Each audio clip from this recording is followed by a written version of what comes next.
السلام عليكم، مرحبا بكم معايا في فيديو جديد. ما تنساوش تضغطوا على زر الإعجاب وتشتركوا في القناة باش يوصلكم كل جديد.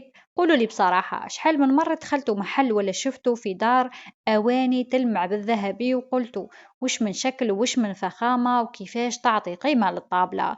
لكن هل عمركم سقسيتوا رواحكم هل هذا الطلاء الذهبي آمن ولا ممكن يكون خطر بصح احنا ما نعرفوش؟ كاين بزاف مخاطر رانا نعيشو معاها يوميا بصح ما ننتبهوش ليها. اليوم حبيت نهضر على خطر قريب منا بزاف، اللي هو الطلاء الذهبي في الأواني اللي ناكلو ونشربو فيها كل نهار. خليكم معايا للنهاية خاطر المعلومة ماشي غير ليك، راهي تهم دارك كامل. أول حاجة لازم نوضحوها إنه ماشي كل ما يلمع ذهب. بزاف أواني اللي نشوفوها في السوق راهي غير طلاء كيميائي يعطي لون ذهبي. وغالبا هذا الطلاء يكون خليط من مواد صناعية وأحيانا فيه معادن ثقيلة كما الرصاص والكادميوم. وهذه المعادن حتى لو كانت بنسبة صغيرة تراكمها مع الوقت يضر الجسم. كاين ناس يقولوا أنا غير نقدم فيها ما نطيبش فيها، لكن الخطر ماشي غير في الطياب. الخطر يظهر كي نحطوا ماكلة سخونة ولا مأكولات فيها حموضة كيما الطماطم والليمون والخل، ولا كي نستعملوا الإناء يوميا والمدة طويلة.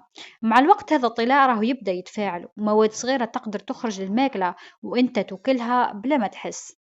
الأخطر إنه كي يكون الطلا من الداخل ولا الإناء رخيص وما نعرفوش المصدر تاعو، وكي نشوفو الطلا بدا يتشقق ويتقشر هنا الخطر يكون كبير بزاف. دركا نروحو للسؤال المهم، واش يقدر يصرى للجسم؟ على المدى البعيد راح يصرى آلام في المعدة وغثيان صداع وتعب بلا سبب. أما على المدى البعيد وهذا الأخطر، مشاكل في الكبد وتأثير على الجهاز العصبي وضعف في المناعة ومشاكل عند الأطفال والحوامل خاصة. المشكل الكبير إنه الأعراض ما تجيش مرة واحدة، تجي بالتراكم والإنسان ما يربطش السبب بالأواني. هنا لازم نكونوا عادلين، ما فيها حتى مشكل إذا كان الطلاء الذهبي غير من الخارج للزينة فقط وما يلمسش الماكلة. الخطير إنه كي يكون الطلاء من الداخل أو يلمس الماكلة مباشرة، يعني الشكل ما يهمش، المهم وين راهو هذا الطلاء، من الداخل أو من برا. كيفاش لازم تحمي روحك وتحمي دارك؟ استعمل الزجاج ولا الفخار الطبيعي أحسن، وتجنب الأواني المذهبة من الداخل والأواني اللي طلاءها يتقشر. إذا عندك إناء مشكوك فيه خليه للزينة فقط وحبس استعماله نهائيا. ما تغامرش بصحتك على جال الشكل، الصحة راهي ما تتعوضش. في الأخير كاين بزاف حاجات نستعملوها يوميا ونحسبوها عادية، بصح في الحقيقة ممكن تكون خطر صامت.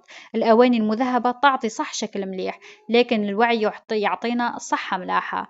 إذا عجبكم الفيديو ديروا لايك واشتركوا في القناة وشارك الفيديو خاطر ممكن تكون سبب في حماية صحة ناس آخرين. نشوفكم في فيديو جديد إن شاء الله. السلام عليكم ورحمة الله تعالى وبركاته، في فيديو قادم إن شاء الله.